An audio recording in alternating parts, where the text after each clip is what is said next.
Bueno, buenas madrugadas.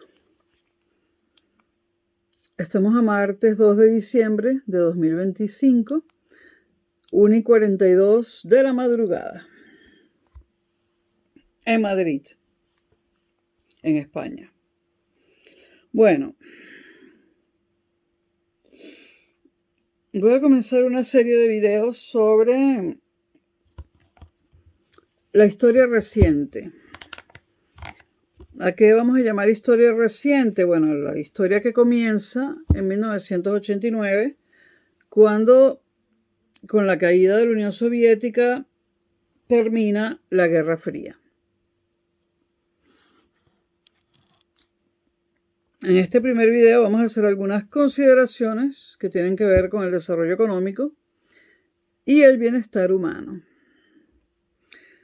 El instrumento más usado para expresar en términos cuantitativos los logros económicos de un país generalmente es el Producto Interior Bruto, el PIB. Pero el Producto Interior Bruto no nos da la visión necesaria. En primer lugar, hay que tomar en cuenta que en los países hay grupos de personas que económicamente están mejor que otros, ¿no? O grupos de personas que económicamente están peor que otros. Por lo tanto, el PIB no nos dice nada sobre la distribución de la riqueza en ese país, ¿no? Y hay muchas otras cosas que el PIB no nos dice, ¿no? Entonces, ¿qué es el Producto Interior Bruto? Bueno, es el valor monetario a precios de mercado de todos los bienes y servicios producidos dentro. Cuando digo es dentro de un país en un año. Repito, el Producto Interno Bruto es el valor monetario a precios de mercado de los bienes y servicios producidos dentro de un país, en un año. También tenemos el Producto Nacional Bruto, que es un poco distinto, ¿no? Porque en el Producto Nacional Bruto se incluyen los ingresos obtenidos en ese país, los ingresos que ese país ha obtenido en otros países, ¿no? Por individuos y empresas de ese país que están en otros países, ¿no? Eso por un lado, pero por otro lado, el Producto Nacional Bruto excluye los ingresos obtenidos en ese país por individuos y empresas extranjeras.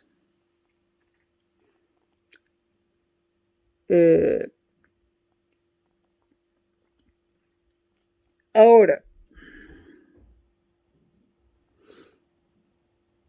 el PIB se divide por la población y entonces podemos tener por el número de individuos que hay en ese país, y entonces podemos tener el Producto Interior Bruto per cápita, ¿no? Pero ya dije que hay muchas cosas que el Producto Interior Bruto, bien sea en términos absolutos o per cápita, no nos dice. Sobre todo, no nos dice nada sobre la distribución de la riqueza dentro de ese país o la distribución de los ingresos. Entonces, para medir y comparar hace falta recurrir a otros dos instrumentos estadísticos: el índice de precios y la paridad del poder adquisitivo. Esto en términos muy generales, ¿no? En España, el Instituto Nacional de Estadística, el INE, que hay otros países donde también se llama así, calcula mensualmente un índice de precios al consumo, el famoso IPC. En España, índice de precios al consumo. Y este índice mide los precios de un conjunto de bienes y servicios. De un conjunto, diríamos, más o menos, más bien pequeño de bienes y servicios que son indispensables prácticamente, utilizados por prácticamente todo el mundo, ¿no? O sea, bienes que prácticamente consume todo el mundo y servicios que casi todo el mundo consume también. Me quedé una gata que está haciendo cosas raras. Bueno, este índice de precios al consumo está ponderado según su importancia en el gasto de los hogares y se conoce mediante encuestas. En el caso de la importancia en el gasto de los hogares se conoce mediante encuestas, ¿no? En el caso de España, la encuesta continua de presupuestos familiares, la SPF, que elabora trimestralmente el Instituto Nacional de Estadística, el INE. Ahora, ¿qué es la inflación? Que es algo que también de lo que tenemos que hablar cuando hablamos de la historia reciente del mundo. Pues se analiza también la inflación en la historia reciente, ¿no? El PIB y muchas otras cosas más. Se denomina inflación al crecimiento de precios. En España los que se miden mediante el IPC, o sea, los números que nos da el INE sobre la inflación española se refieren a los bienes y servicios incluidos en el IPC, es decir, en el índice de precios al consumo. Ahora, la diferencia de nivel de precios entre los diversos países hay que resolverla también para poder comparar, ¿no? Y se resuelve mediante otro instrumento estadístico, la paridad del poder adquisitivo, que se establece mediante el cálculo de cuánto cuesta en cada país adquirir el mismo conjunto de bienes y servicios. A pesar de que la zona euro, por ejemplo, tiene la misma moneda, dentro de la Unión Europea está la zona euro, y los países de la zona euro pues tienen la misma moneda. A pesar de ello, por ejemplo, un combo promedio de McDonald's cuesta más en Italia que en España. Y cuesta más en Francia que en Italia. Y es el mismo combo de McDonald's prácticamente. Entonces, ¿a qué se debe la diferencia de precios? A que el ingreso, el ingreso promedio a que el salario promedio de los italianos es mayor que el de los españoles y el de los franceses mayor que el de los italianos. Pero estamos hablando de salario promedio, ¿no? Promedio.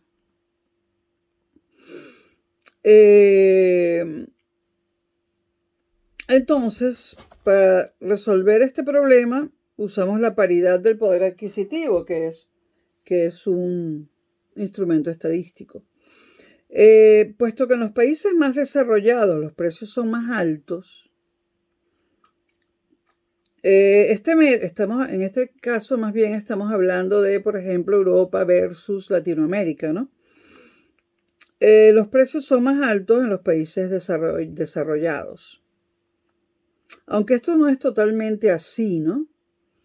No es totalmente así porque si comparamos los precios de un supermercado en Latinoamérica con un supermercado en España, son mucho más bajos los precios de los supermercados en Europa que en Latinoamérica, porque hay otros elementos que deforman esa regla, esa supuesta regla de que los países desarrollados tienen mayores precios.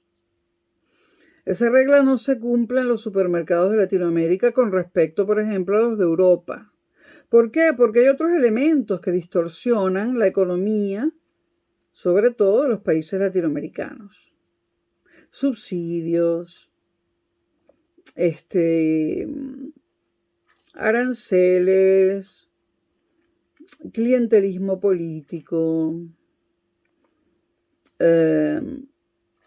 empresas que son beneficiadas por quien está en el gobierno y, bueno, corruptelas y un manejo de la economía totalmente corrupto, nada transparente, ¿no? Especulación, ¿no? Entonces esto hace que Latinoamérica no encaje prácticamente en ninguna regla y no solamente en economía, ¿no? Cuando decimos que los precios son más altos en los países desarrollados, realmente no estamos hablando de Latinoamérica en ningún caso, porque en Latinoamérica eso no se cumple. O sea, comer en Latinoamérica es una hazaña. Pero seguimos. Generalmente en los países más desarrollados los precios son más altos. El método de la paridad del poder adquisitivo permite comprobar que la diferencia real entre su Producto Interno Bruto y el de los menos desarrollados es muy grande, pero no tanto como la que resulta si el cálculo se hace mediante el tipo de cambio de las monedas. Es decir, si hacemos el cálculo mediante el tipo de cambio de las monedas, nos da la impresión de que la diferencia de riqueza entre los países más desarrollados es mucho más grande que la diferencia de riqueza entre los países, la diferencia de riqueza entre los más desarrollados y los menos es mucho más grande si lo vemos por tipo de cambio de las monedas que si lo vemos a través de la paridad del poder adquisitivo. Ahora, en el comentario que hice sobre Latinoamérica estoy usando paridad del poder adquisitivo porque en mi cabeza lo estoy calculando todo en dólares. Que para los que no son economistas es bueno que sepan que el dólar es la moneda en la que se calcula todo en economía.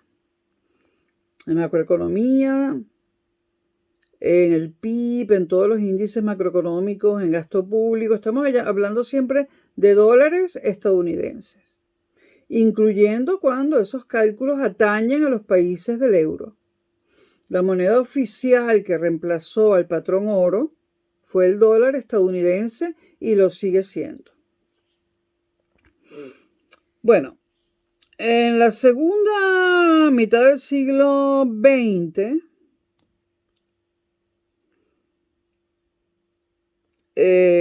la tasa media de crecimiento del PIB mundial fue del 2,1% anual. Este número nos dice poco. Estamos hablando del mundo entero, ¿no? Imagínense, por ejemplo, comparar Costa de Marfil con Estados Unidos o Francia con Uruguay, ¿no? Este 2,1 no nos dice mucho, ¿no? Bueno, pero es la tasa promedio de crecimiento del PIB. Es decir, todos los PIB de la segunda mitad del siglo XX, los PIB de todos los países, el promedio per cápita.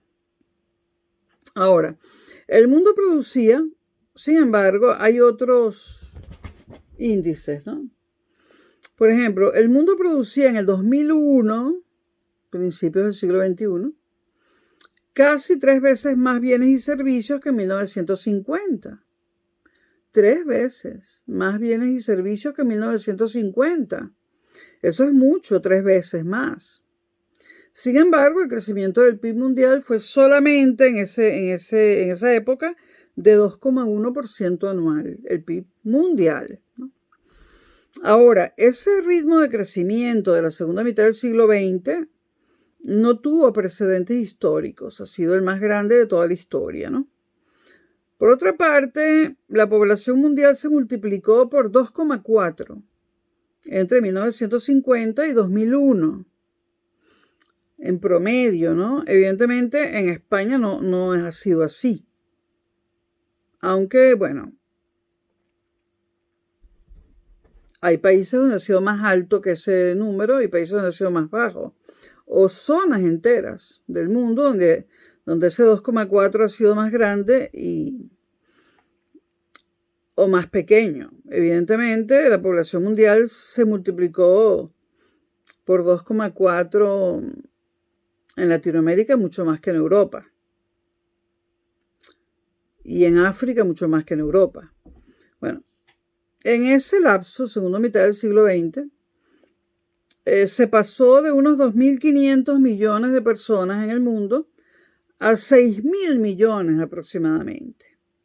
Un crecimiento bestial de la producción mundial, de la población mundial. Según el Fondo Monetario Internacional, el país con mayor nivel de ingresos por habitante, medidos conforme a la paridad del poder adquisitivo, y como esto no es una clase de economía, no voy a explicar en detalle cómo se calcula la paridad del poder adquisitivo, ¿no? Realmente lo que se hace es calcular, por ejemplo, en España, cuántos euros te hacen falta para hacer una compra mensual en el supermercado. Y luego calcularlo en otro país con o sin euros, ¿no?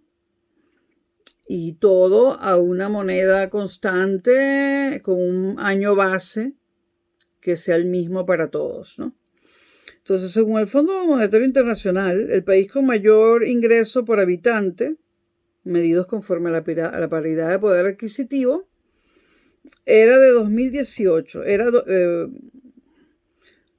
fue 2018.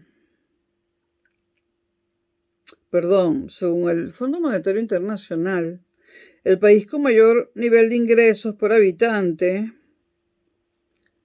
en la segunda mitad del siglo XX, incluyendo el 2001, incluyendo el año 2001, fue Qatar.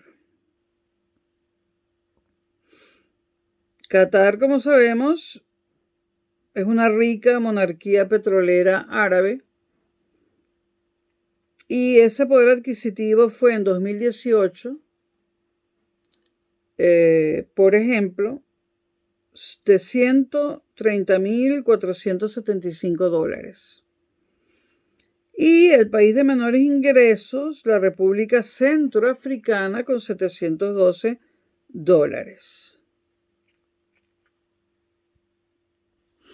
Entonces, me estoy basando en un libro que entre sus autores tiene un señor que es doctor en historia, y cuando da clases lo que hace es dar sus opiniones personales y las coloca como si fuesen verdades absolutas y son sus opiniones personales, y un señor que realmente yo creo que sumar no sabe, de economía no sabe nada. Entonces mezcla la segunda mitad del siglo XX, un señor español, amante de Obama porque, bueno, él quería un negro presidente de los Estados Unidos, ¿no? Y a pesar de ser español, es un tipo que vive hablando mal de España, ¿no? Entonces él habla de la segunda mitad del siglo XX y de repente coloca en el libro el año 2018, que me parece que no es de la segunda mitad del siglo XX, ¿no?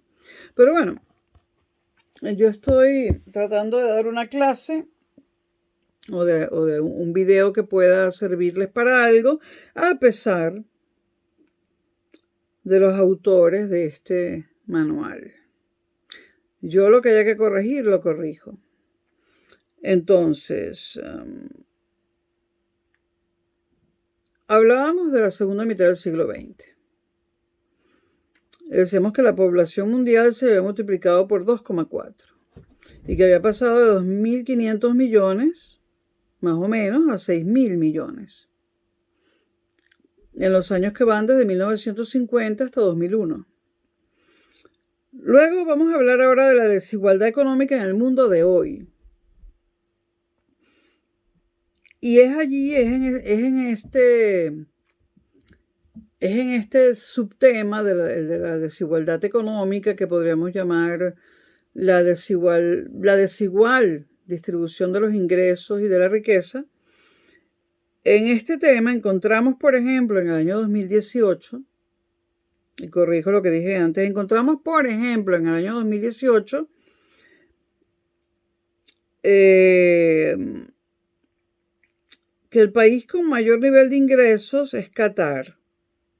Como sabemos, una monarquía árabe que vive del petróleo, con $130.475 anuales, por supuesto, ¿no? Y el de menor ingreso, República Centroafricana, con $700 estadounidenses anuales. Ahora, estos números pueden variar dependiendo de las fuentes. Hay muchas fuentes. Está el Fondo Monetario Internacional, está la ONUDI, que es la Organización de las Naciones Unidas para el Desarrollo. Y bueno, están las fuentes de los distintos países. Y dependiendo de la fuente pueden variar los números, porque cada fuente los calcula de manera distinta.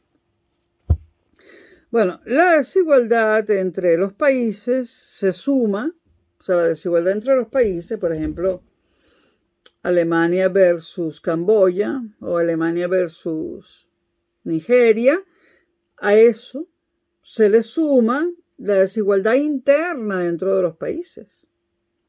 En el caso de España podríamos decir pues, Cataluña versus Extremadura.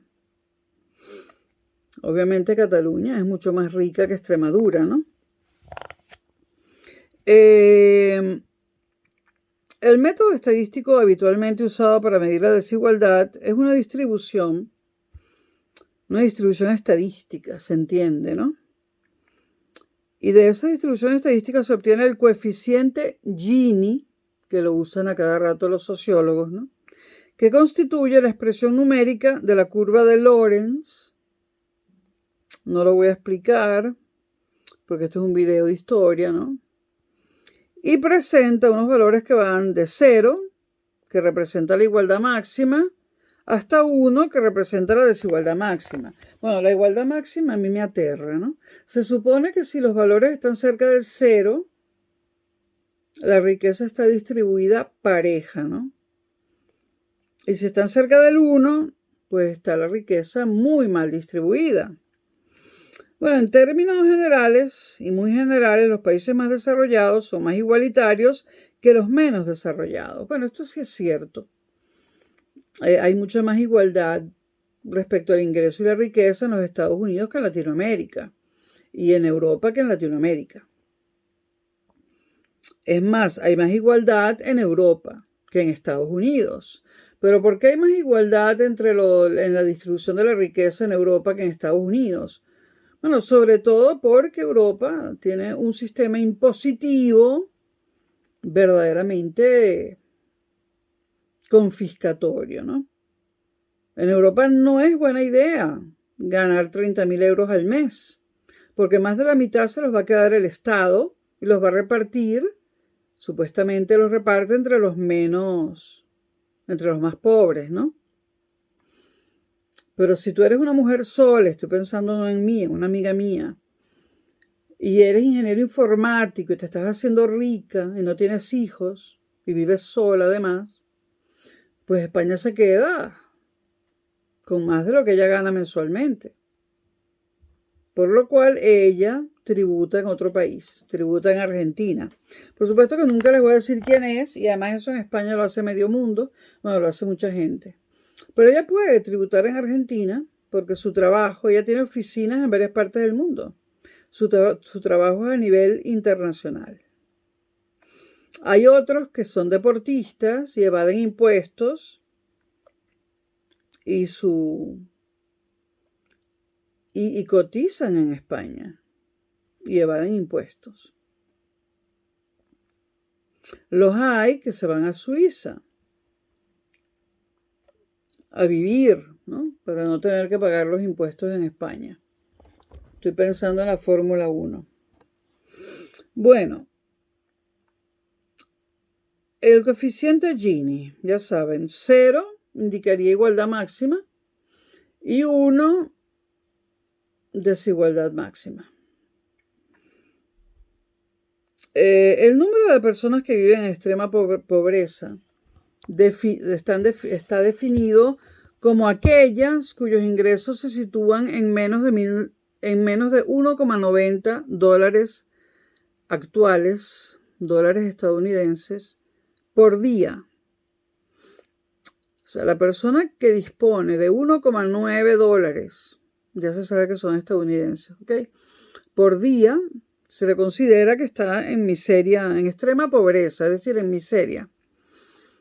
Eso sería, si lo redondeamos, 2 dólares por 30 días, unos 90 dólares al mes. Ahora, esa cifra de personas que perciben ese ingreso tan pequeño se ha reducido sustancialmente en los últimos años. En los primeros años del siglo XXI, la pobreza se ha reducido a nivel global.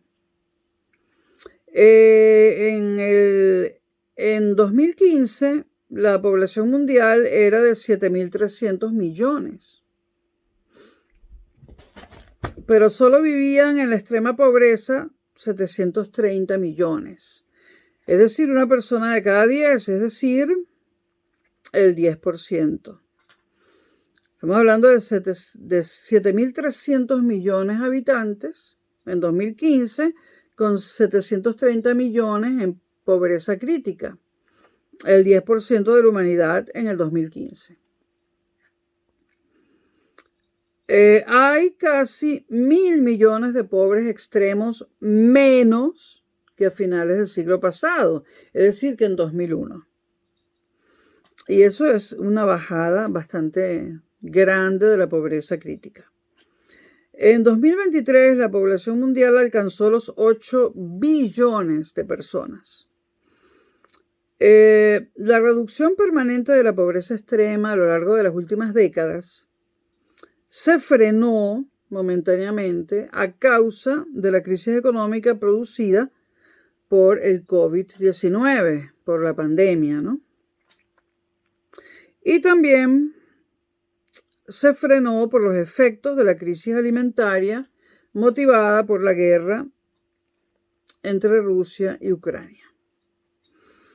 El objetivo de reducir la tasa absoluta mundial de pobreza a menos del 3% para 2030 ya se evidencia inalcanzable. O sea, estamos casi en 2026, faltan 4 años. Y esa meta, ese objetivo que se colocó, no se va a lograr, eso es evidente, ¿no? El economista estadounidense Charles Kenny observó el hecho de que 9 de los 15 países más desarrollados en 1815, principios del siglo XIX, siguen encontrándose hoy entre los más desarrollados. Esto sugiere que los orígenes de la desigualdad económica actual pueden ser bastante remotos. Las diferencias en el nivel tecnológico entre las regiones del mundo en el año 1500 inciden en las diferencias de desarrollo de hoy en día. La brecha tecnológica, como sabemos, es un problema para alcanzar bienestar económico para los países que tecnológicamente no están al día.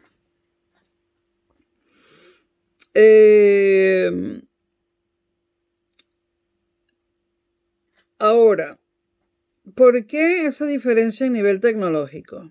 Bueno, en parte porque la experiencia tecnológica adquirida facilita la capacidad de adoptar nuevas tecnologías. Si tú ya estás al día con las tecnologías, cualquier otra nueva tecnología que aparece la incorporas inmediatamente, ¿no? Oriente Medio y China eran las civilizaciones tecnológicamente más avanzadas en el año 1000 antes de Cristo. Oriente Medio y China, año 1000 antes de Cristo. Por delante de la India y Europa.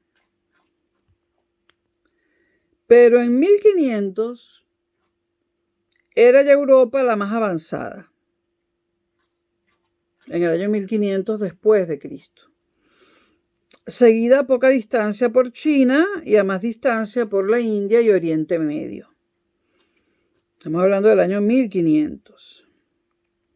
No voy a mencionar los nombres de los que hicieron los estudios de donde se sacaron estas cifras para que el video no se haga tan largo. Bueno, estas 4 regiones fundamentales en los orígenes históricos del desarrollo tecnológico, como lo son Europa, Oriente Medio, la India y China, ocupan una extensión contigua entre las latitudes medias del hemisferio norte. Dentro de un vasto continente, Eurasia, que se prolonga a lo largo de un eje este-oeste. ¿Qué estamos diciendo aquí? Estamos diciendo que en la zona, o sea, que estas regiones se encuentran en una zona que está limitada por 2 latitudes. Está limitada por 2 latitudes, pero es una zona que se alarga en ese intervalo de esas 2 latitudes. Esa zona se alarga, es decir, es una zona que se alarga este-oeste o oeste-este, como lo quieran ver, ¿no?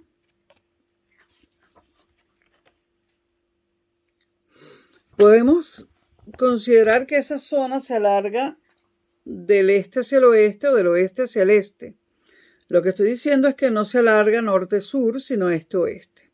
Es decir, es una zona que es larga en este sentido y no en este. Es un rectángulo, podríamos decir que el largo coincide con latitudes y no longitudes. Entonces, según el biólogo Jared Diamond, y yo no estoy de acuerdo con esta tesis, es una tesis vieja, pero no estoy de acuerdo con ella. La gente sí, porque la gente dice, ya voy a decir por qué, bueno. Según el biólogo Jared Diamond, biólogo tenía que ser en lugar de físico, matemático o ingeniero, es decir, no es inteligente. Según este biólogo, ello ha representado un factor crucial en su desarrollo histórico. Porque la similitud de clima, claro, entre estos dos latitudes, hay una similitud de clima. El clima es igual, el clima es parecido si la latitud es la misma o es parecida. Entonces, hay una similitud de clima y una relativa facilidad de las comunicaciones. Este biólogo dice que es más fácil comunicarse horizontalmente, este-oeste, que verticalmente norte-sur. Lo dice este señor. Entonces, seguimos. Según este biólogo, Jared Diamond, esto que acabo de describir, lo de la zona entre dos latitudes, una zona entre dos latitudes, pero entre dos latitudes donde hay 4 estaciones, donde hay invierno, ¿no?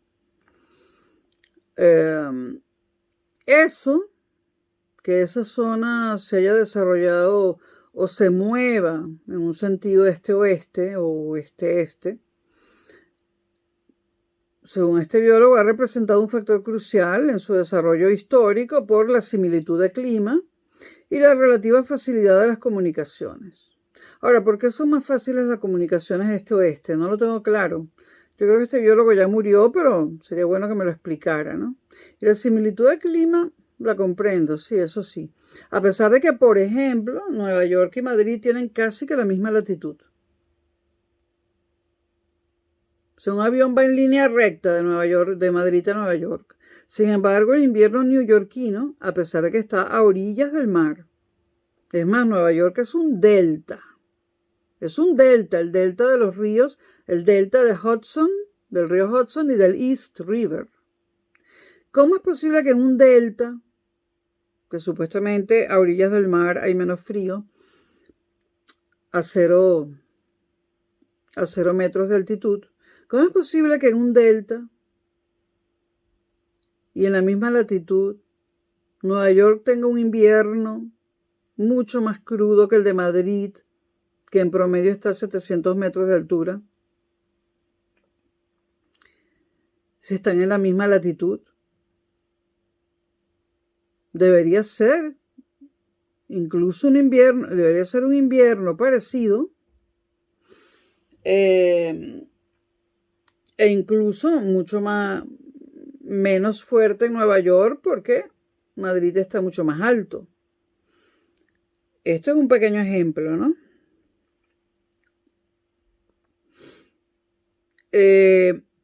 Bueno, esto ha permitido la difusión de las innovaciones agrícolas, me imagino que se refiere a la facilidad de la comunicación, y ganaderas desde los tiempos más remotos, pero este biólogo no toma en cuenta que hay montañas altísimas. Aún siendo este-oeste, hay montañas altísimas por donde hay que comunicarse, ¿no? Ahora, ustedes me dirán, hay túneles, sí, pero esos túneles los hicieron las personas que viven esos túneles no vienen dados por la naturaleza. Los túneles dentro de las montañas, los puentes, los viaductos, los hizo el ser humano. Y se le está atribuyendo una facilidad para desarrollarse en una zona que antes de que el ser humano metiese la mano, era una zona de difícil comunicación. Ahora, esto es ideología pura, esto no es historia, esto es ideología pura. Esto es para decirle al mundo que no es que los africanos sean inferiores, sino que les tocó un continente malo, lleno de minerales, lleno de oro, de diamantes, de tierras cultivables, pero es malo. Igual que les tocó un continente terriblemente malo a los latinoamericanos, ¿no? A los iberoamericanos. Un continente más rico que los Estados Unidos, y sin embargo ellos son pobres. Porque según este biólogo no tienen una comunicación este-oeste. No, ¿verdad? Porque la gente no se desplaza entre San Francisco y Nueva York. Eso es difícil, eso es facilísimo, ¿no? La gente se desplaza entre San Francisco y Nueva York porque los norteamericanos construyeron vías de comunicación. Además, en el trópico también hay zonas. En el trópico hay zonas entre dos paralelos también, entre dos latitudes distintas. Es más, entre el trópico de Capricornio y el trópico de Cáncer el clima es parecido. Y sin embargo, hay países miserables y hay países más desarrollados allí.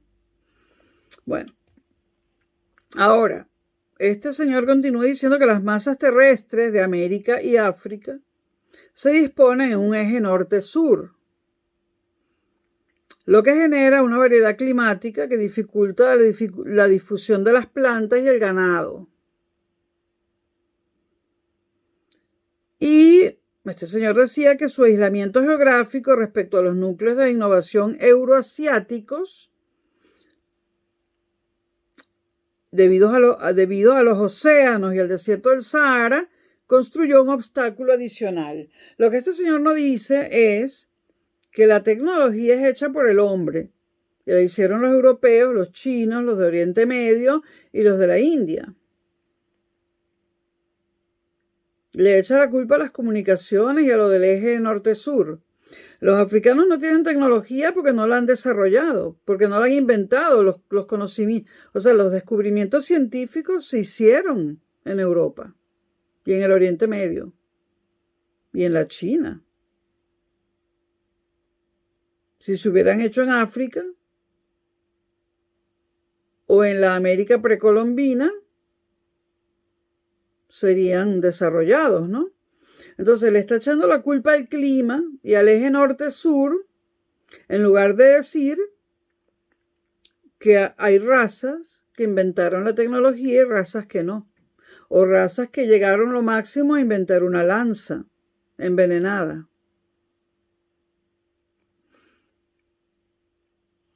Es terrible el buenismo europeo. Y es terrible cómo mienten creyendo que dicen la verdad. Y muchas de estas mentiras las dice España, un país que se autodestruye. Luego continúa la expansión colonial europea, que se inicia en el siglo XVI. Bueno, está hablando de América Latina, ¿no? Dice que permitió la ocupación de tierras templadas poco pobladas de América y Oceanía. Y que tuvo resultados desastrosos para sus antiguos pobladores, pero buenísimas para los colonos. Bueno, este tipo se llama Isidro Sepúlveda. Es un español con un doctorado en historia contemporánea, y no sabe hacer otra cosa que hablar mal de los blancos y de los europeos y arrodillarse ante Obama y ante los latinoamericanos comunistas. Todo tiene un límite, Sepúlveda. Todo tiene un límite, Sepúlveda. Seguimos. Sí, porque voy a seguir. Seguimos. Entonces, estos países desarrollados, que colonizaron, ¿no? Entonces, bueno, este hombre termina diciendo, y ese es el origen de algunos de los países más desarrollados del mundo, Estados Unidos, Canadá, Australia y Nueva Zelanda, y agrega Argentina, Chile y Uruguay. O sea que Argentina, Chile y Uruguay también colonizaron a alguien. ¿A quién colonizó Argentina, Chile y Uruguay? Son de los países más desarrollados actualmente. Yo le preguntaría esto a los argentinos promedio, a los chilenos y a los uruguayos. ¿A quién colonizaron? ¿O es que son más blancos que el resto de América Latina? La verdad es que son más blancos que el resto de América Latina. Argentina, Chile y Uruguay no colonizaron a nadie. Y están entre los más desarrollados. ¿Cómo lo explicas, Sepúlveda? ¿Cómo lo explicas si no tomas en cuenta la raza? Además son 3 países con invierno. Con invierno y sufrimiento. No son Venezuela, donde todo era facilísimo, y mira cómo está. Apoyada por Zapatero, por Monedero, por Pablo Iglesias. Todo tiene un límite. Sepúlveda. Bueno, la geografía también es un factor importante en el desarrollo económico.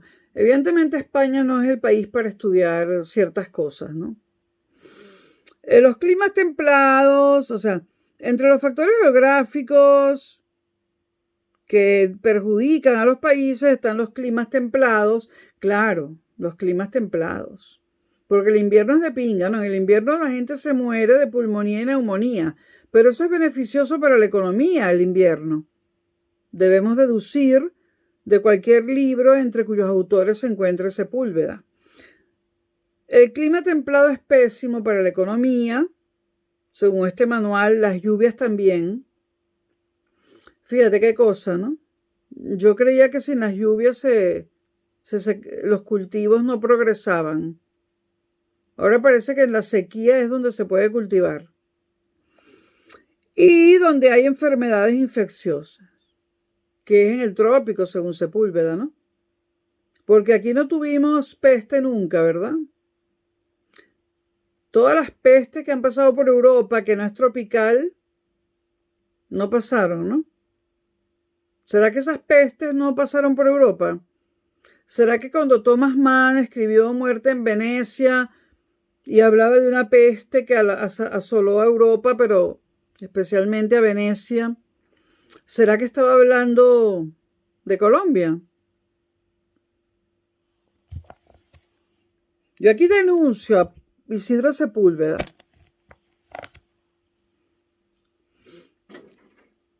Bueno, ni la historia ni la geografía imponen, sin embargo, y ahora dice sin embargo, a las naciones un destino inapelable. Menos mal que se da cuenta, ¿no?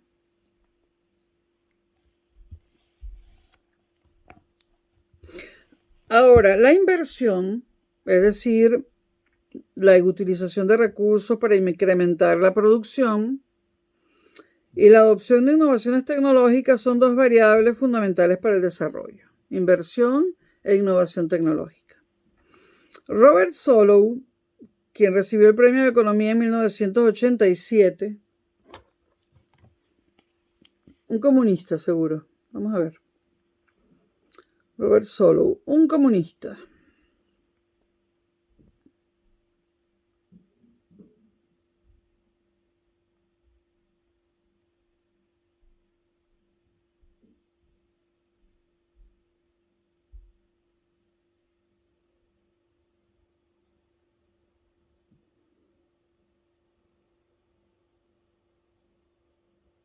Bestia, el tipo tiene 99 años, hierba mala nunca muere.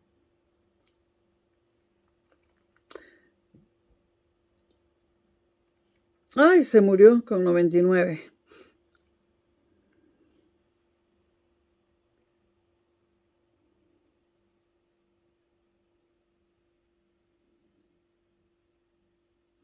PhD en Harvard.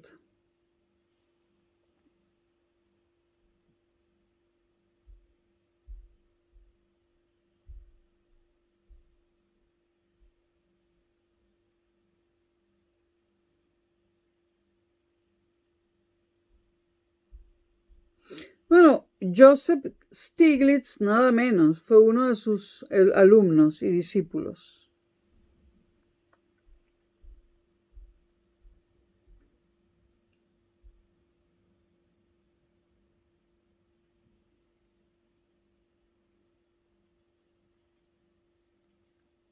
Por supuesto que la innovación tecnológica y la tecnología incrementan, y la inversión en tecnología incrementan la productividad, pero nunca América Latina y África nunca se preguntan quién desarrolla esas tecnologías.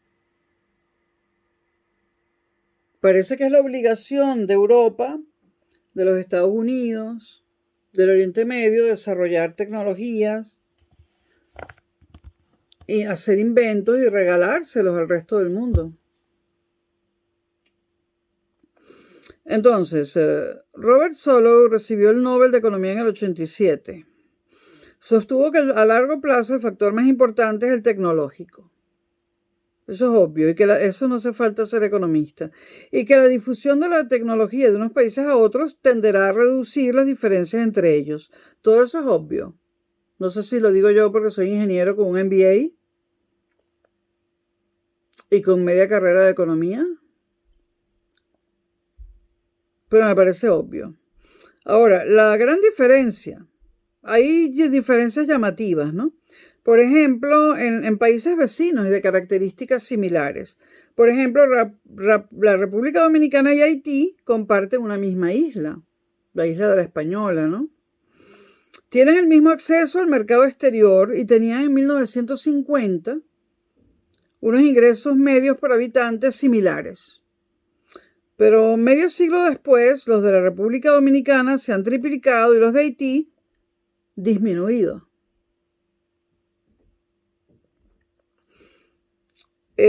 ¿Alguien tiene alguna teoría para explicar por qué Haití y República Dominicana, que comparten la misma isla, que tienen las mismas latitudes y longitudes aproximadamente y el mismo clima y el mismo acceso a los mercados, por qué se han desarrollado de forma tan desigual?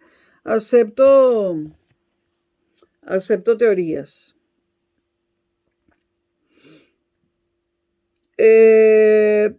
También están los casos de países que quedaron partidos en dos al inicio de la Guerra Fría. Por ejemplo, Alemania y Corea, ¿no? Las economías de mercado durante la Guerra Fría de la Alemania Occidental, lo estoy agregando yo, que aquí está mal puesto, y Corea del Sur, experimentaron un desarrollo mucho mayor que el alcanzado bajo un régimen comunista por sus países hermanos del este y del norte. La experiencia del último medio siglo apenas deja dudas acerca de la mayor capacidad de la economía de mercado para generar desarrollo. Bueno, esto le debe haber costado un mundo a este tipo poner esto aquí. Esto es porque la co-redactora de este libro, Rosa Pardo, lo habrá obligado, ¿no? Por supuesto que la economía de mercado es el mejor medio para generar desarrollo. En los años 80, la confianza en la economía de mercado se tradujo en algo que se dio en denominar el consenso de Washington. Yo conozco muy bien el consenso de Washington, porque fue aplicado a Venezuela en el segundo gobierno de Carlos Andrés Pérez, para el cual yo trabajé como tecnócrata. Y lo considero un honor. Bueno.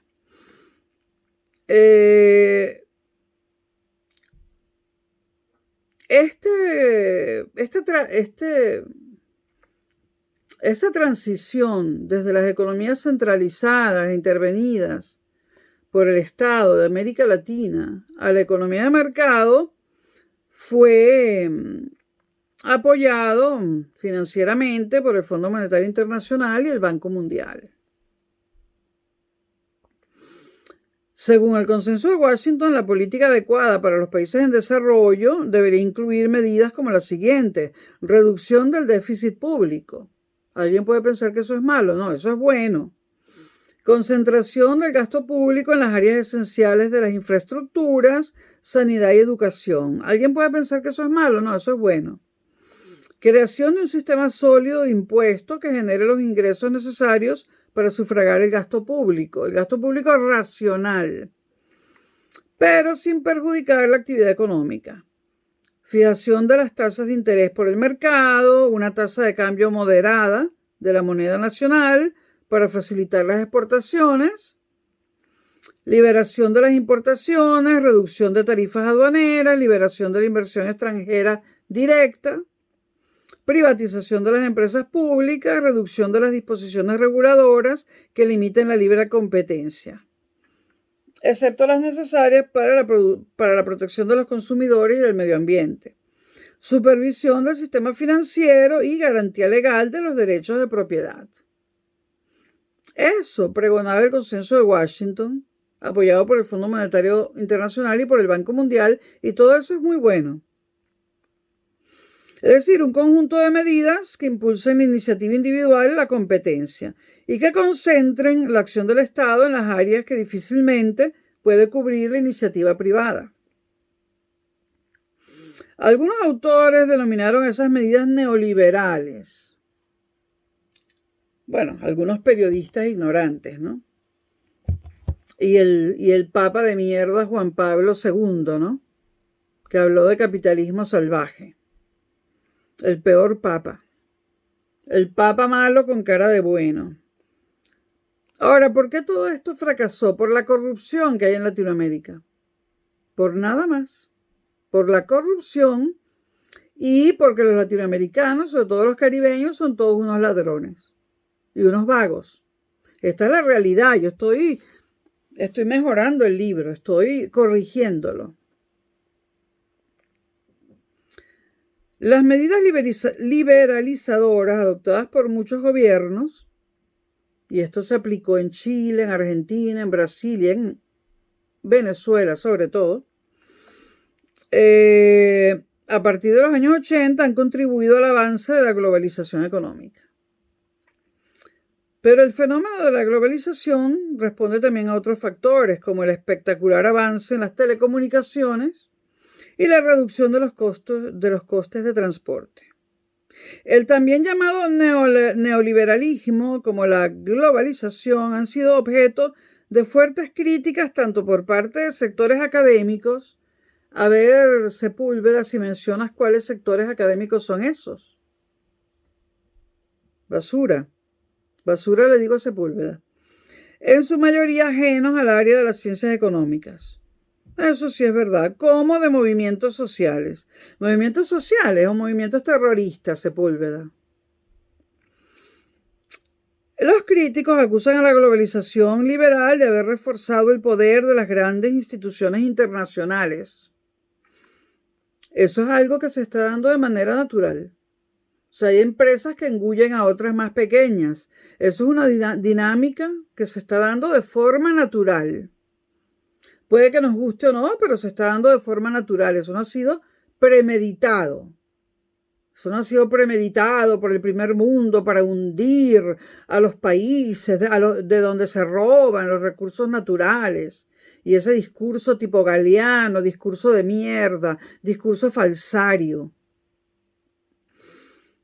Los críticos acusan a la globalización, repito, de haber reforzado el poder de las grandes instituciones internacionales y de las grandes empresas transnacionales, en perjuicio de las democracias nacionales. A las democracias solamente las han perjudicado los grupos terroristas y los carteles de la droga, como el cartel de los soles, que no existe, pero yo quiero que exista y voy a decir siempre que existe para que acaben con eso.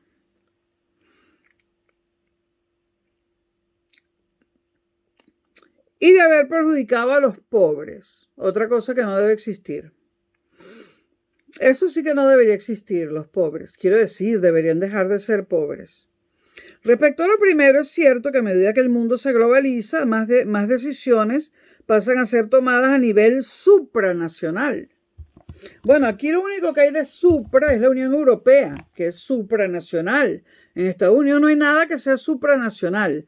Pero aquí están hablando dos españoles comunistas de que las decisiones de lo que pasa en Latinoamérica y África se toman en Europa y en Estados Unidos. Eso es lo que ellos están diciendo.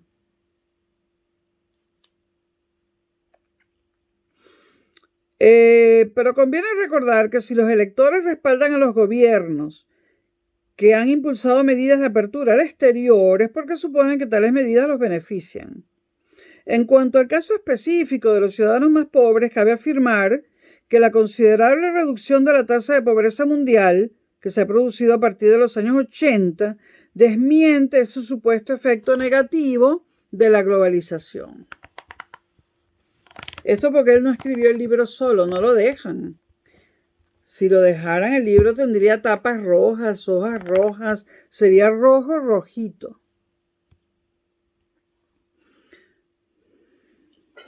Bueno, el economista británico Paul Collier sostiene que los países más pobres se enfrentan a uno más de las siguientes situaciones que frenan su desarrollo. La frecuencia de los conflictos armados, y aquí estamos hablando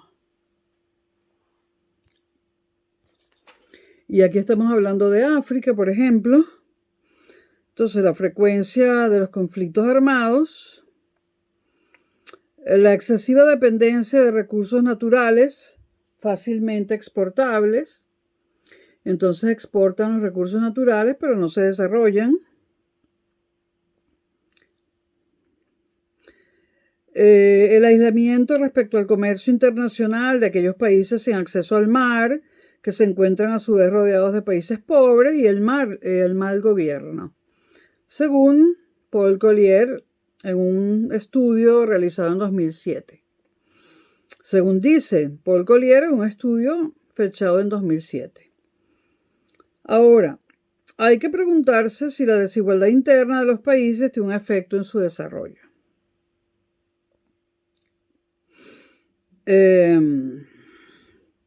Diversos estudios han establecido que la fuerte desigualdad genera una mayor tensión social, ¿no? Y por tanto, mayor inestabilidad política. Favorece la exigencia popular de una mayor redistribución de la riqueza mediante impuestos elevados y subvenciones al consumo que distorsionan la economía, e induce a la minoría rica a recurrir a la sanidad, a la enseñanza e incluso a la seguridad privada. Y es cierto que esto ocurre, ¿no?, en Latinoamérica. Y por tanto, exceptuando lo de los impuestos elevados, eso no ocurre en Latinoamérica. Y por tanto, a no asumir el esfuerzo fiscal necesario para que el Estado desarrolle esas funciones. Bueno, aquí se dice que hay impuestos altos, pero que la gente rica no los quiere asumir. Es decir, que hay países donde la gente evade impuestos y no pasa nada. Y evade impuestos enormes. No está claro esto, ¿no? Bueno, además, una desigualdad acusada tiene efectos perjudiciales para la salud de la población, los logros educativos y la tasa de criminalidad. La justificación del crimen por parte de la izquierda y de la delincuencia es verdaderamente atroz. Por eso el youtuber venezolano Daniel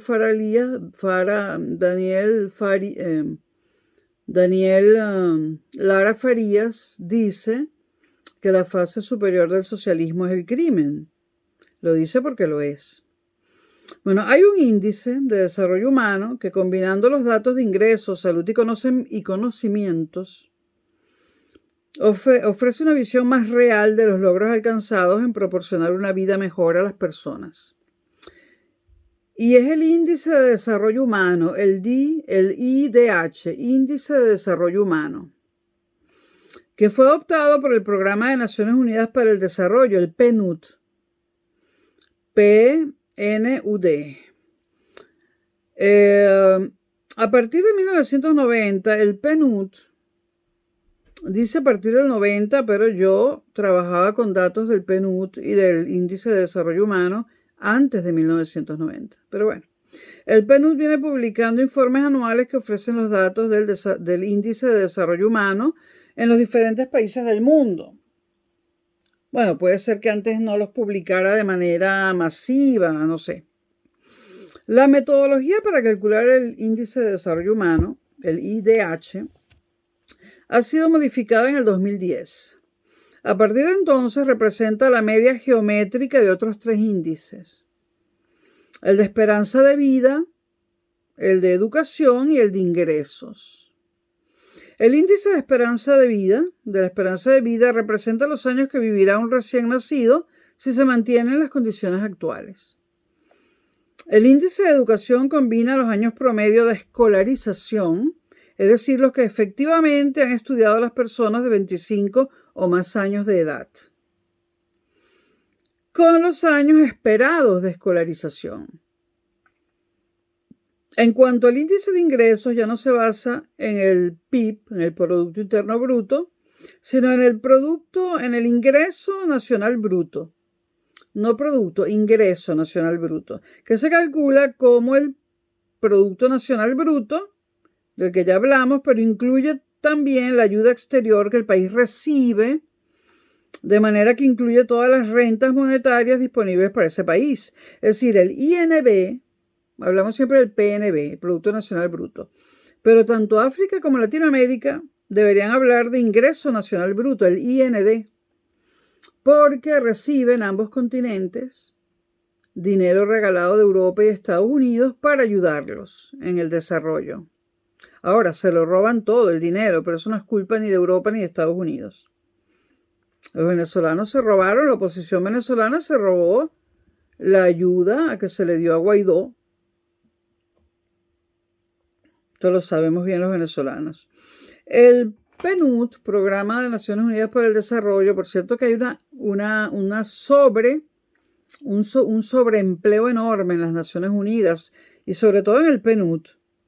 Yo no trabajé nunca para el Programa de Naciones Unidas para el Desarrollo, sino que fui asesora de Cordiplan, el antiguo Ministerio de Planificación venezolano, ¿no? Pero tenía que ir a las instalaciones del PNUD a menudo a buscar sobre todo cifras, ¿no? Y tenían una cantidad de empleados bárbara, una nómina súper abultada y nadie hacía nada. Había días en que nadie iba a esa oficina. Y así es. Naciones Unidas y la OEA y todas esas organizaciones tienen exceso de personal. Hay gente que nunca va, pero cobra un sueldo, ¿no? Y son un foco de corrupción mundial enorme, igual que la Corporación Andina de Fomento, ¿no? Con un montón de gente en nómina que ni siquiera sabe dónde está la oficina, ¿no? Focos enormes de corrupción y no veo ninguna intención a nivel mundial para acabar con ello, ¿no? A veces me pregunto si es que Estados Unidos y Europa saben eso, porque es dinero de Estados Unidos y de Europa el que se está robando allí. Bueno, el PNUD divide a los países del mundo según su índice de desarrollo humano en 4 cuartiles. Los cuartiles siempre son 4, Sepúlveda. Es decir, 4 grupos con el mismo número de países cada uno, los de desarrollo muy alto, desarrollo medio y desarrollo bajo. El grupo de desarrollo muy alto incluye en el 2018 a países como los de Europa Occidental, Estados Unidos, Canadá, Israel, Japón, Corea del Sur, Chile, Argentina y Uruguay. Desarrollo muy alto, dice el PNUD.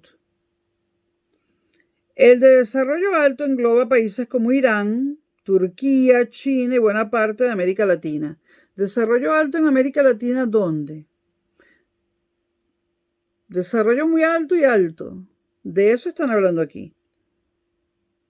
Y han nombrado en ambos grupos a América Latina. Bueno. Esto no se vende en América Latina. Bueno. En el de desarrollo medio se encuentran Indonesia, la India, Pakistán, Bangladesh y otros países asiáticos, así como Sudáfrica. Finalmente, el de desarrollo bajo está compuesto por países del África subsahariana, junto con países en guerra como Afganistán y Siria. Estamos hablando del 2018, por lo de países en guerra, ¿no? Los países árabes se distribuyen entre los 4 grupos. O sea, hay países árabes muy rico, de desarrollo muy alto, de desarrollo medio y de desarrollo bajo. Según el PNUD, Programa de Naciones Unidas para el Desarrollo, la esperanza de vida mundial al nacer experimentó un constante aumento durante la segunda mitad del siglo XX y el primer cuarto del XXI. Se pasó de 46,5 años en 1950, esto es en promedio en el mundo, ¿no?, a 71,9 en 2023.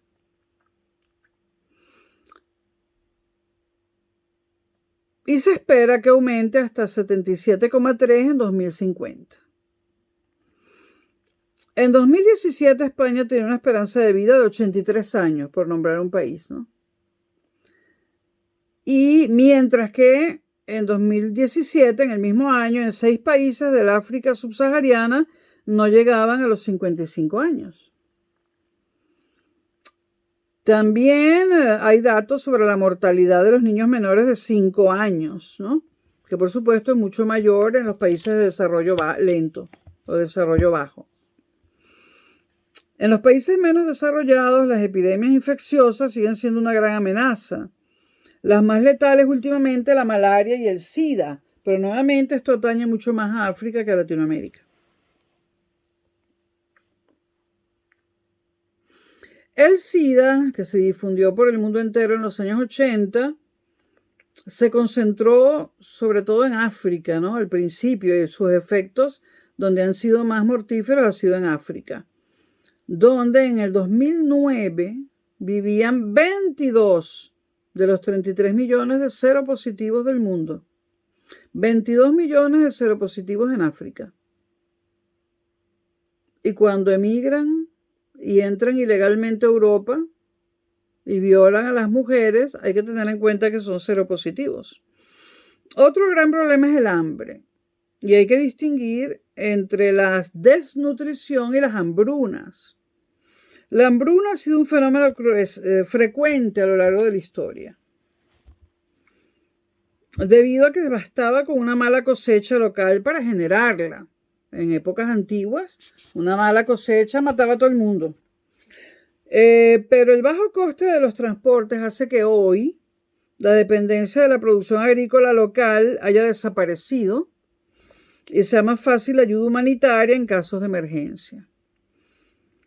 Por ello, los factores puramente naturales, como las sequías, son hoy menos importantes que los factores humanos, como los conflictos armados o las decisiones de los gobiernos.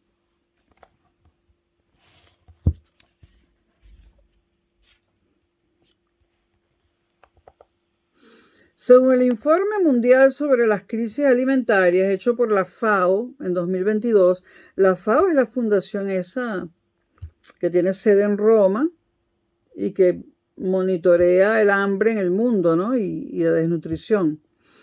Bueno, según la FAO, en su informe de 2022, más de 250 millones de personas en el mundo padecían hambre aguda. Y sobre todo en estos países: Somalia, Afganistán, Burkina Faso, Haití, Nigeria, Sudán del Sur y el Yemen. Ahora, si vemos el desarrollo humano en una perspectiva histórica larga,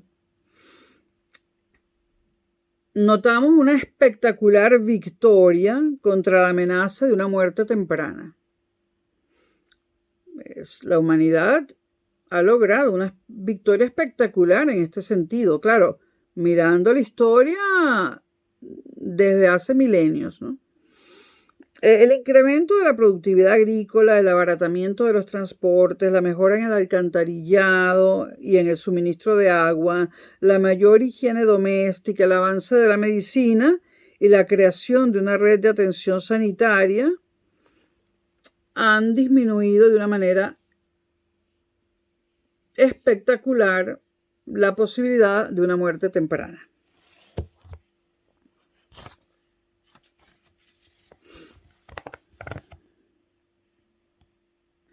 Vamos a hablar ahora de la Gran Recesión, brevemente. En el último siglo y medio,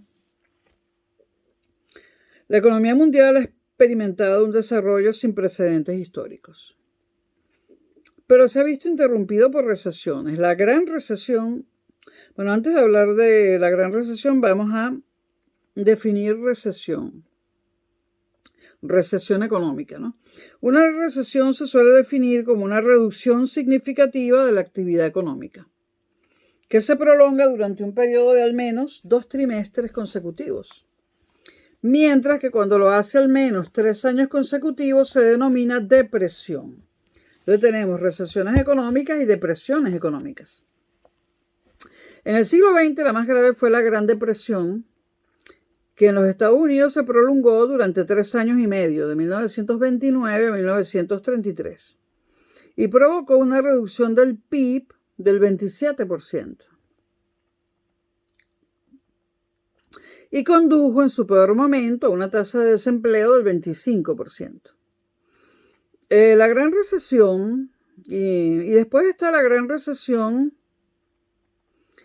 del siglo XXI, que se inició a finales de 2007 y ha sido la más grave desde los años 30 del siglo pasado. Los años malos en el siglo pasado, malos para el mundo en general. Los años malos, 1975, que fue muy malo por los altos precios del petróleo para casi toda la humanidad, menos para los países petroleros, y 1982, estos fueron 2 años muy malos para el mundo. La economía mundial creció menos de un 1%. En ambos casos, por la subida de los precios del petróleo. Y en 2009, el siglo XXI, hubo una caída debido a la crisis financiera de 1,7%. Una caída en el crecimiento mundial. O sea, decreció. Aunque la gran recesión del siglo XXI, la de 2017, la llamada crisis financiera, ha sido un fenómeno de alcance global, su origen se encuentra sobre todo en la crisis financiera que se produjo en Estados Unidos en el 2008. Esta crisis estalló como consecuencia de la depreciación de ciertos sofisticados productos financieros, ligados sobre todo a las hipotecas que muchos ciudadanos habían suscrito en el marco de una prolongada burbuja inmobiliaria que acabó cuando en el 2007 el precio de las viviendas empezó a bajar. Los economistas denominan burbuja a un fenómeno que consiste en la subida del precio de un activo. En el caso de las viviendas, este activo es un bien económico y es una vivienda, es algo palpable. Repito, los economistas denominan burbuja un fenómeno que consiste en la subida del precio de un activo, se entiende que muy por encima de su valor intrínseco, ¿no? De su verdadero valor. Las burbujas se autoalimentan, ya que si el precio de un bien sube continuamente, resulta rentable comprarlo para venderlo después a un precio mayor, o simplemente para disponer de un activo que se revaloriza con el paso del tiempo. Con lo que se da la paradoja de que cuanto más se encarece un bien, mejor se vende. Llega, sin embargo, un momento en que la burbuja estalla, cuando empiezan a escasear los compradores dispuestos a pagar los elevados precios, ¿no?, alcanzados. Con lo que el mecanismo pasa a funcionar al revés. La gente se apresura a vender ante el temor de que los precios bajen más aún. Y esto es lo que ha pasado con las burbujas inmobiliarias, porque la ha habido en Estados Unidos, la ha habido en España y en otros países, ¿no? Las burbujas económicas también se llaman especulativas. Son un fenómeno bastante frecuente basado en el deseo de adquirir bienes que se revalorizan y desprenderse de los que se desvalorizan. Lo que se exagera primero, con lo cual se exagera primero la subida de los precios y luego se exagera la caída de los precios.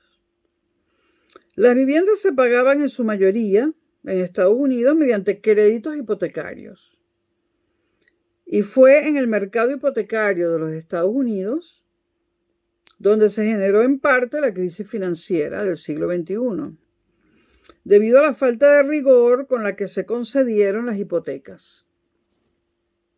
Incluso en casos en que existía un alto riesgo de que el cliente no llegara a devolver el crédito. Estas son las hipotecas llamadas hipotecas subprime.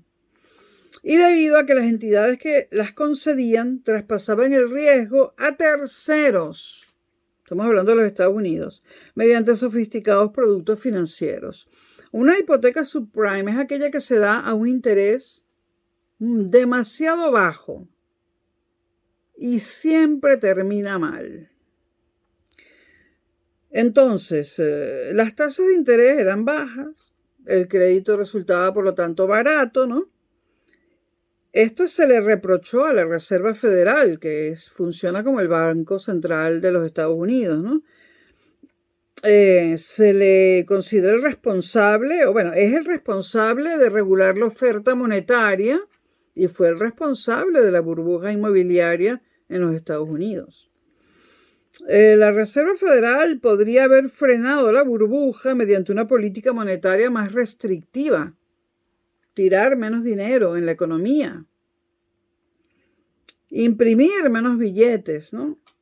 Pero en ese momento se deseaba estimular la reactivación de la economía, tras las dificultades en Estados Unidos de los años 2000 y 2001, generadas por el colapso de la llamada burbuja.com, es decir, vinculada a empresas de Internet, que también hubo en Estados Unidos una burbuja en el mercado de Internet.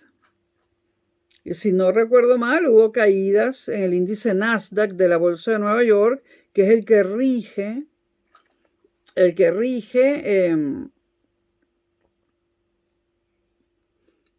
el valor de las empresas de Internet y de las empresas con base tecnológica, como Google.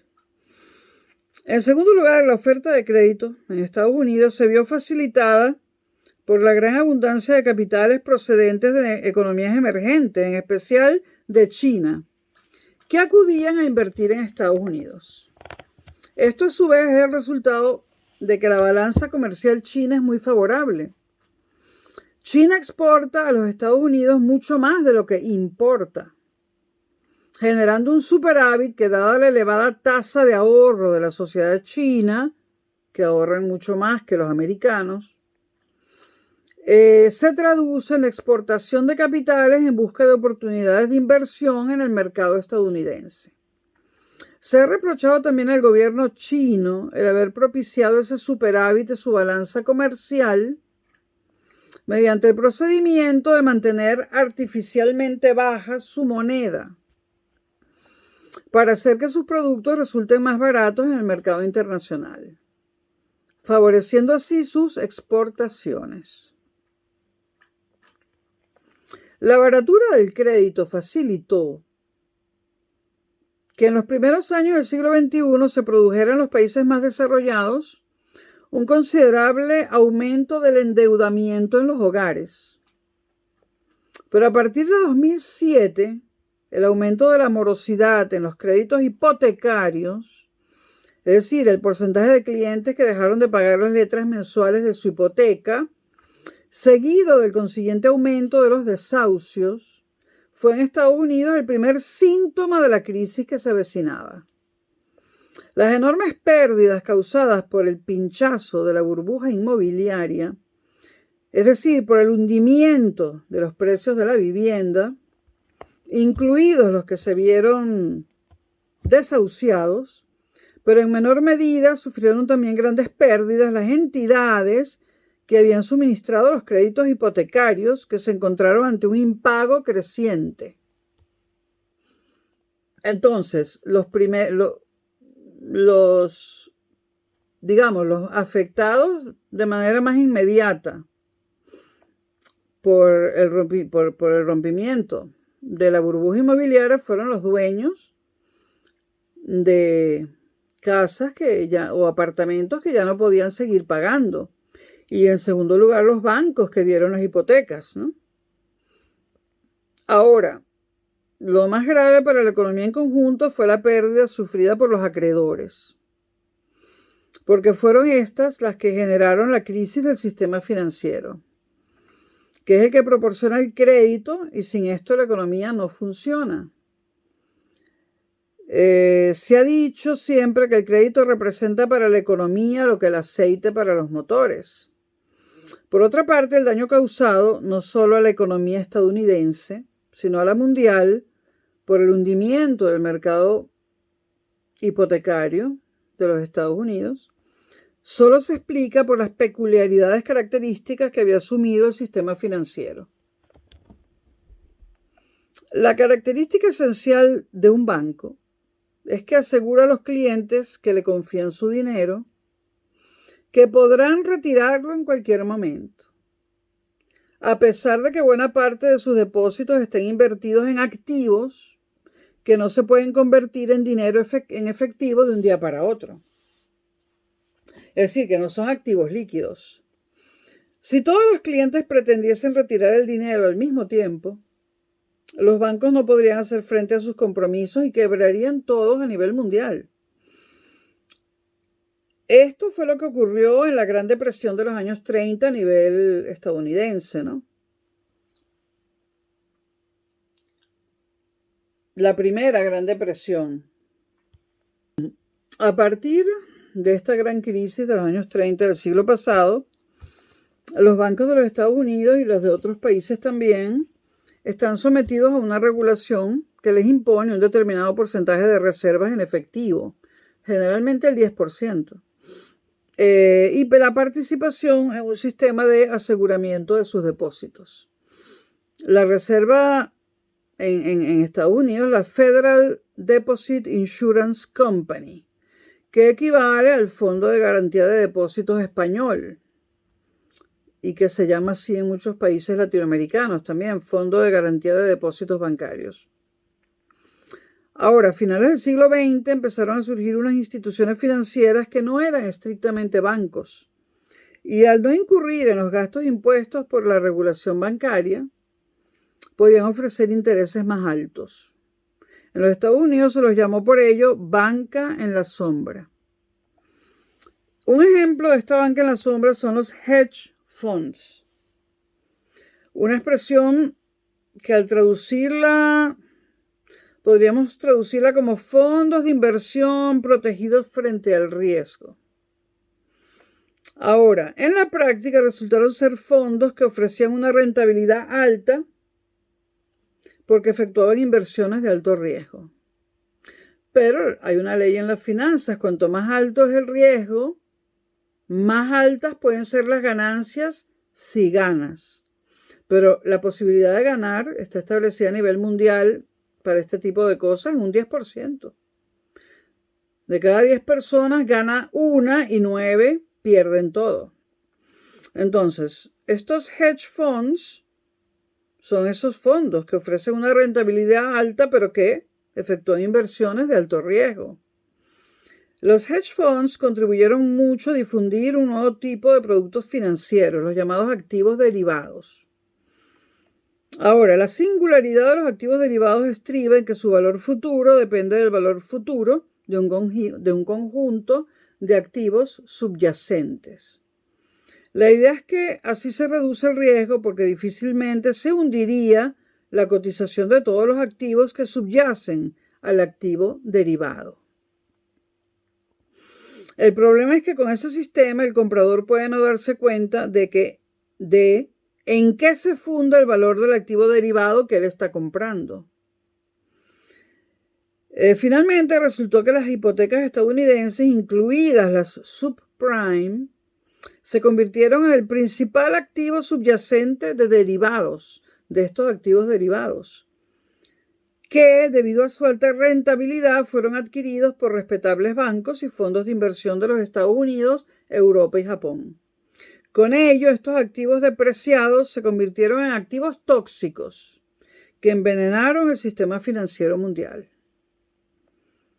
La tendencia del gobierno de Bush y del Partido Republicano a creer que la economía funciona mejor cuando la regulación estatal es mínima, bueno, esto es un principio del liberalismo económico, ¿no? No solo de Bush y del Partido Republicano, ¿no? La economía funciona mejor cuando la regulación estatal es mínima, favoreció el desarrollo de esta banca en la sombra. Bueno, vamos a estar claros. El liberalismo se basa en la no intervención del Estado donde no hace falta, ¿no? Y yo llamo intervención a meter plata pública en negocios privados. Pero por supuesto el Estado sí tiene que vigilar el sistema financiero, ¿no? No invertir en él, pero vigilarlo y vigilar los productos que ofrece el mercado, ¿no? Entonces,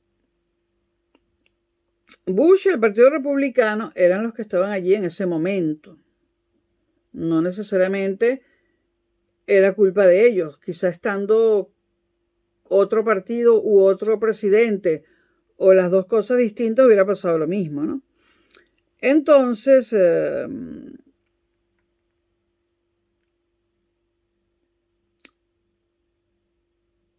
el problema fue que había una mínima regulación estatal y no se reguló esta llamada banca en la sombra. Cuando la cotización de las hipotecas se hundió, la burbuja, debido a los impagos, lo mismo ocurrió con los activos derivados. De manera que la burbuja inmobiliaria de los Estados Unidos se convirtió en la causa principal, aunque no la única, de una crisis financiera mundial. A su vez, las dificultades del sector financiero provocaron una restricción del crédito, que afectó negativamente a los demás sectores. Dada la proliferación de productos financieros en el mercado global, desde los bonos de deuda soberana, es decir, emitida por los estados, hasta los activos derivados de los hedge funds, o sea, de los fondos estos protegidos frente al riesgo o supuestamente protegidos frente al riesgo,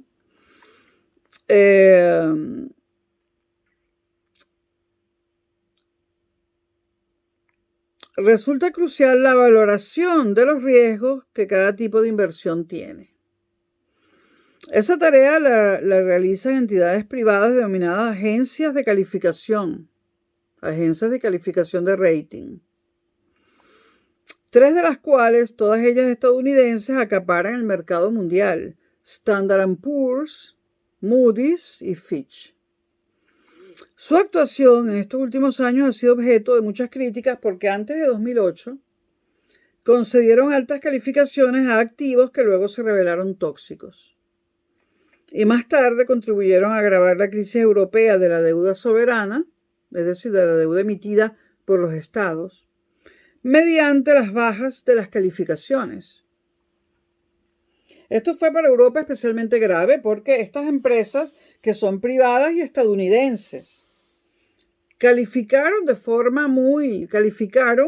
las deudas de los países europeos con un rating muy bajo, lo cual hizo que la gente no quisiera comprar los bonos de las deudas.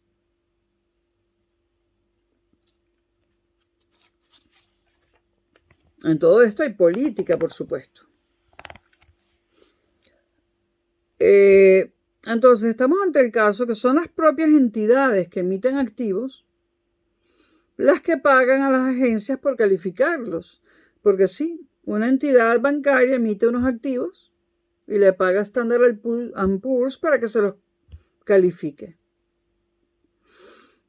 En la génesis de la Gran Recesión han jugado un papel importante estos conflictos de intereses. Estamos hablando de la recesión del siglo XXI, de la que empezó en 2007, ¿no? Como los intereses de los ejecutivos cuya remuneración dependía de los beneficios a corto plazo de las empresas que dirigían, lo que los llevaba a optar por inversiones excesivamente arriesgadas. También puede surgir un conflicto de intereses cuando las mismas personas cambian con facilidad de un puesto en una empresa privada a un cargo público en la institución estatal que ha de regular la actuación de estas empresas. Un caso importante es el de la quiebra de las empresas financieras. Y nos hacemos una pregunta. ¿Debe el Estado acudir en su ayuda con dinero de los contribuyentes? O sea, ¿debe el Estado salvar bancos con el dinero de los contribuyentes? En España se hizo, ¿no? En la aplicación del principio de riesgo moral, no debería serlo porque supone fomentar una tendencia hacia la irresponsabilidad. Pero el peligro de que se produzca un pánico financiero que privaría a la economía del indispensable crédito, ese pánico empuja en sentido contrario, ¿no? Sobre todo cuando se trata de una empresa demasiado grande para que su caída no cause un perjuicio general. En inglés se suele decir too big to fall, demasiado grande para caer. Entonces una empresa es un banco demasiado grande para caer. Entonces, ¿qué se hace? Se rescata con dinero público, que es dinero de los impuestos. Eso pasó aquí en España, ¿no? Se rescataron bancos con el dinero de los impuestos, porque eran too big to fall, demasiado grandes para caer. Yo estuve de acuerdo, porque hubiese sido peor si caían, si quebraban. Pero evidentemente muchas cosas se hicieron mal para que eso terminara así. Entonces, muy grande él, sin embargo, quebró en septiembre de 2008 Lehman Brothers. Hay una obra de teatro que anda todavía por el mundo entero, itinerante, que se llama Lehman Brothers. Es muy divertida. Aquí en Madrid estuvo. Entonces, quebró en 2008 Lehman Brothers, el cuarto mayor banco de inversión de los Estados Unidos. ¿De qué estamos hablando cuando llamamos a un banco de inversión? La banca de inversión solamente la hay en 3 países: Estados Unidos, Reino Unido y Japón. Una banca puntualmente la ha habido en otros países. Por ejemplo, en Francia existió el banco francés Crédit Lyonnais, tuvo una banca de inversión llamada Inolion. Venezuela tuvo una banca de inversión, Inolion era privada. Venezuela tuvo una banca de inversión, de la cual yo ocupé el segundo cargo más importante, pero una banca de inversión pública llamada Fintech, que también quebró, por supuesto, por corrupción pura y dura. Una banca de inversión es aquella que da créditos a proyectos muy riesgosos, pero que de triunfar, de tener éxito, dan unas ganancias impresionantes, ¿no? Las cifras mundiales nos dicen, de estos 3 países, Estados Unidos, Reino Unido, pero estamos hablando realmente de Inglaterra, y Japón, las cifras mundiales nos dicen que de cada 10 proyectos que estos bancos financian, solamente tiene éxito 1. Pero el éxito es tal que logra pagar el fracaso de los otros 9 y aún así dar unas ganancias extraordinarias. Estos proyectos son generalmente, últimamente, proyectos casi todos de base tecnológica o basados en la innovación tecnológica o proyectos de Internet.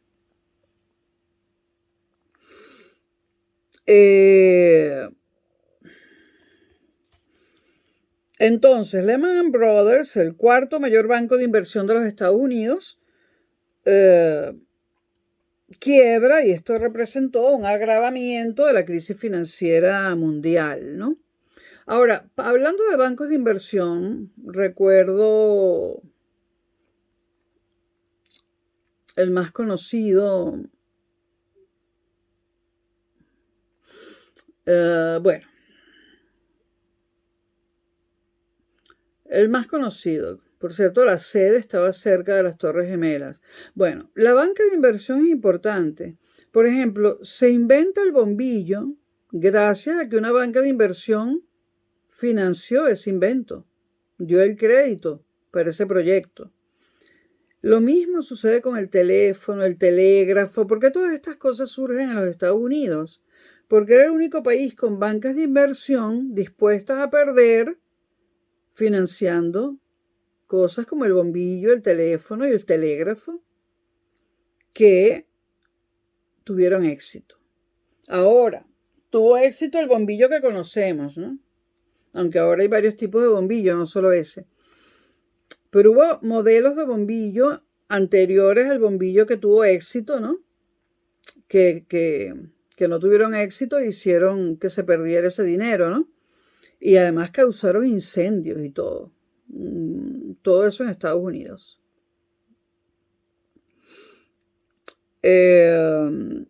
Bueno, las señales de alarma, sin embargo, habían sonado antes de que quebrara Lehman Brothers, cuando el banco francés BNP Paribas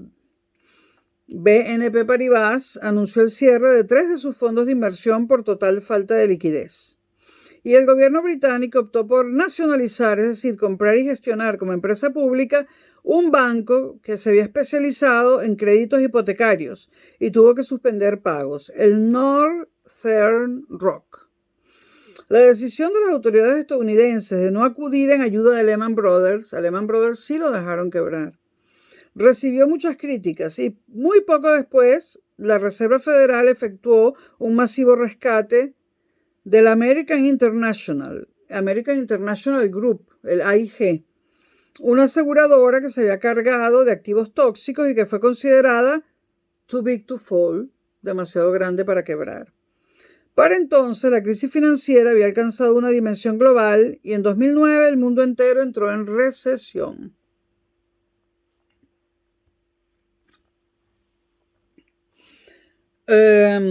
Bueno, en Europa hubo crisis en los países del sur de Europa, como deben recordar, Grecia, España, Italia, Portugal, pero sobre todo Grecia, Portugal y España. Crisis que se denominó la crisis de la deuda soberana. La Unión Europea hubo de implicarse a fondo en la lucha contra la crisis, concediendo importantes ayudas financieras a los países afectados por la crisis, que fueron acompañadas de la exigencia por parte de la Unión Europea de medidas de ajuste para reducir el déficit público. Se le dio dinero, es decir, fueron rescatados Grecia y Portugal. España no, porque España decidió hacer sus medidas de ajuste sin que Bruselas se las impusiera, ¿no? Grecia y Portugal sí necesitaron el rescate de Europa. También Irlanda se vio gravemente afectada y Chipre. En esos países se ha producido un gran incremento del déficit público y todavía hoy en día hay déficit público en esos países. En algunos de ellos no se sabe el monto del déficit público exactamente, como en España, ¿no?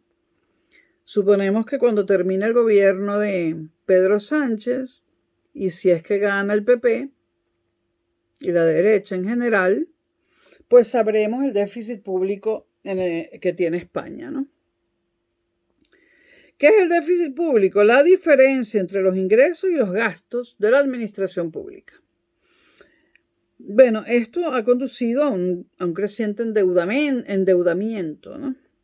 En 2012, la deuda pública del conjunto de los países de la zona euro, recuerden que no todos los países europeos pertenecen a la zona euro, en 2012 la deuda pública del conjunto de países de la zona euro equivalía al 90% de su Producto Interno Bruto. Casi nada, ¿no? Muy por encima del límite del 60% establecido en el Tratado de Maastricht, Tratado de la Unión Europea, ¿no? Y Grecia se situaba en el 170%. El endeudamiento se produjo tanto por la disminución de los ingresos del Estado, de los ingresos del Estado debido a que la menor actividad económica se traducía en menores ingresos fiscales, en menores impuestos, en una menor recaudación del impuesto sobre la renta y otros impuestos. Y también este endeudamiento se produjo por el aumento de los gastos, debido a factores como el aumento del pago del seguro de desempleo, conocido en España como el paro, el seguro de desempleo, o el rescate de bancos en dificultades. Ese nivel de endeudamiento hacía dudar de la capacidad de algunos estados para pagar puntualmente los intereses de su deuda, es decir, de los bonos que la gente compra en los mercados de valores, los bonos de deuda soberana. Y esto produjo una creciente desconfianza de los inversores extranjeros, por lo que los intereses a los que era necesario emitir la nueva deuda se elevaron considerablemente. Es decir, si España quería que le compraran sus bonos de la deuda, tenía que dar grandes intereses, si no, no los iban a comprar. El mejor indicador del encarecimiento de la deuda es la prima de riesgo, que indica la diferencia entre la tasa de interés que ha de pagar un Estado que ofrece menos garantía a los inversores que compran su deuda pública y la que debe pagar el Estado que inspira más confianza. La diferencia entre los intereses que paga el Estado que inspira menos confianza respecto al que inspira más confianza, la diferencia de esos intereses de deuda soberana se conoce como la prima de riesgo. Grecia, Irlanda, Portugal y Chipre recibieron préstamos masivos destinados a sanear sus finanzas públicas. Ya dije que España no, porque España asumió desde el gobierno un recorte sin que le fuera impuesto. Presidía, o sea, el que hizo el recorte, el que hizo el ajuste fue el presidente Mariano Rajoy. Un ajuste que fue necesario. Y gracias a ese ajuste hecho por Rajoy, no tuvimos necesidad de pedirle un rescate a la Unión Europea, a Bruselas, lo cual hubiese sido terrible en términos de ajustes. Entonces, Grecia, Irlanda, Portugal y Chipre sí tuvieron que pedir rescate, ¿no? Y recibieron préstamos masivos destinados a sanear sus finanzas públicas, ¿no? Sobre todo préstamos de la Unión Europea. Pero fueron condicionados a la adopción de medidas de ajuste, denominadas rescates. España solo recibió un préstamo destinado a apoyar el sector bancario, pero no recibió un rescate. España resolvió sola su problema porque Mariano Rajoy decidió hacer un programa de ajustes para no ser intervenidos. Entonces, un papel crucial en la lucha contra la crisis lo jugó el Banco Central Europeo, el antiguo Bundesbank, el que era el Banco Central Alemán, que ahora es el Banco Central Europeo, ¿no? Presidido desde noviembre de 2011 por el italiano Mario Draghi. Las palabras de Draghi el 26 de julio de 2012, en un momento de renovado temor a un agravamiento de la crisis, cuando afirmó que el Banco Central Europeo estaba dispuesto a tomar todas las medidas que fueran necesarias para salvar al euro, produjeron un inmediato descenso de las primas de riesgo, sobre todo las de España, Italia y Francia, y se consideran el punto de inflexión en el desarrollo de la crisis. El Banco Central Europeo había empezado a tomar medidas 2 años antes, en mayo de 2010, cuando comenzó a comprar títulos de deuda pública y privada. Títulos de deuda públicos y privados, y en particular aceptó la garantía del gobierno griego para su deuda, a pesar de que las agencias de rating, las agencias de calificación de riesgo, habían reducido su calificación al mínimo. Bajo el mandato de Draghi, su actuación se hizo más decidida. El tipo de interés de los créditos del Banco Central Europeo a los bancos se fue reduciendo. Y en noviembre de 2013 se situó en 0,25%, de lo cual se beneficiaron sobre todo los bancos de Grecia, Irlanda, Italia y España. De la divergencia a la convergencia. En el siglo XVI comenzó una gran divergencia que se prolongó hasta fines del siglo XX. Perdón que se descarga esto.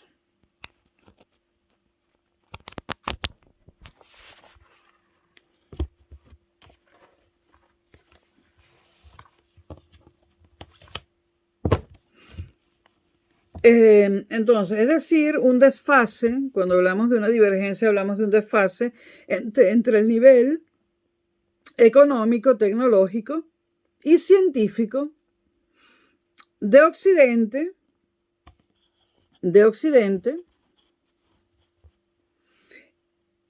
y de grandes civilizaciones como la China, la India y el Islam, que entraron en una fase de estancamiento en contraste con el dinamismo de Europa y de las nuevas naciones creadas por los europeos en ultramar.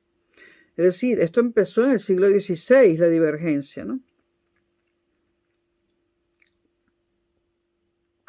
Esto produjo una diferencia entre el bienestar humano de Occidente y el del resto del mundo. Sin embargo, en las últimas décadas, el desarrollo económico de la humanidad en su conjunto ha ido acompañado de una notable reducción de las diferencias en el índice de desarrollo humano del que ya hablamos, aunque siguen siendo muy importantes y por la emergencia de nuevas potencias económicas como la China, la India y Brasil. La recesión iniciada en 2008, al haber afectado a todos los países más desarrollados, especialmente Europa, ha contribuido también a esta nueva convergencia que está cerrando poco a poco la brecha abierta hace 500 años. Ahora, la pandemia, el COVID. El 30 de diciembre de 2019, las autoridades sanitarias chinas comunicaron oficialmente una nueva enfermedad de etiología desconocida, que 2 meses más tarde fue caracterizada por la OMS, la Organización Mundial de la Salud, como emergencia de salud pública de preocupación internacional. Se le designó como SARS-CoV-2, aunque posteriormente se hizo conocida con el nombre de COVID-19. Ahora, ¿cómo se difundió la rapidez de expansión, el número de países afectados en los 5 continentes y las graves consecuencias en salud, economía y sociedades? Esto tuvo una dimensión histórica y se puede calificar como la primera pandemia del mundo globalizado, un fenómeno disruptivo de alcance superior a una crisis bélica. Por supuesto, las facilidades del transporte actuaron como catalizador para difundir esta pandemia por el mundo entero. Tuvo su primer pico en el año 2021, a principios. Ahora, un año después de su aparición, la epidemia ya había contagiado a 250 millones de personas y había causado 5 millones de fallecimientos. Todo ello a pesar de que para impedir las interrelaciones sociales que pudieran favorecer la expansión del coronavirus, en la mayor parte de los países se utilizó una medida drástica. En España se utilizó, inédita para muchos países, el confinamiento doméstico de la totalidad de la población. Ahí fue cuando yo empecé a engordar. Tras las graves consecuencias sanitarias, las socioeconómicas multiplicaron los efectos negativos. El confinamiento poblacional congeló la producción mundial, porque si no podías salir a trabajar, esto congela la producción. Redujo y sesgó el consumo. La gente consumía lo necesario y cuestiones médicas, mascarillas, guantes, ¿no? Y obligó a que los distintos sectores económicos se transformaran. Ahí comenzó el auge de trabajar por internet, ¿no? Que a mediano plazo ha sido positivo, considero yo. A su vez, la expansión de la crisis económica y el bloqueo social agudizó las enfermedades mentales por el confinamiento y por el terror a contagiarse, ¿no? Mientras los sistemas nacionales de salud quedaban desbordados y la urgencia sanitaria relegaba el seguimiento de otras enfermedades. Aquí en España se postergó la quimioterapia, por ejemplo, a muchas personas para poder ocuparse del coronavirus. La pandemia global cerró una década de importantes acontecimientos negativos iniciada con la crisis financiera, ¿no? Y supuso un sustancial frenazo del desarrollo humano.